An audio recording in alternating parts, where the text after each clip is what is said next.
Unidad 1, Greetings, Conversaciones, Writing Practice.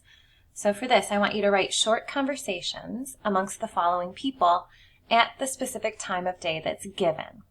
Within each of these, you need to make sure that you have a greeting from both people, that you ask how the person is doing and the person says how they're doing, and then a goodbye. Something optional, if you wanted to amp it up and try and extend yourself and use a little bit more than what's being asked right now, then you could add a little extra. Maybe in the middle you ask where the person is from, or you ask when their birthday is, or you just include something else that's from the list that would logically make sense to go in there and just show me that you're trying to branch out a little bit and use a little bit more. That's only if you feel like, oh my God, Senora, this is so easy. Then amp it up. Or if you're like, I need a challenge, I just want to see if I can do it. That's what the amp it up is for. It's not required. No matter what, you need to have these things. So here we have, my example was a student and teacher talking to each other in the afternoon. So I abbreviated ST, S for student, T for teacher. Here you could put DP, doctor, patient, doctor, patient. You need to make sure that I know who is talking, so don't forget that part. So I said, hola, Señora Wolf, and the teacher said, buenas tardes, amigo. And notice I said good afternoon because it's afternoon here.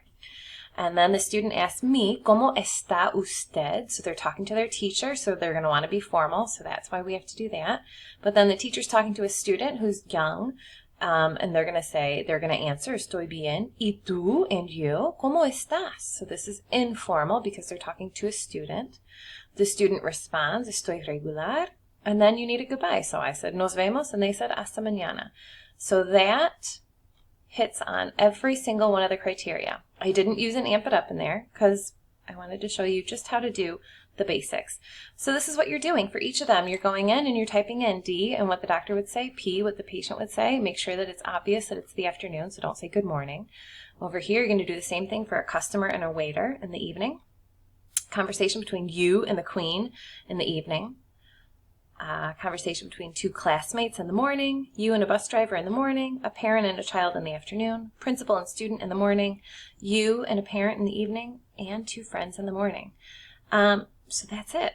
So all you got to do is just make quick little conversations, and they might sound pretty similar to one another. Try to branch out and use things that you don't usually use, or that don't rely on adios. That's not gonna help you in the long run, but go ahead and do that. That's your homework. When you're done, don't forget to click the submit button in Schoology, and that's that.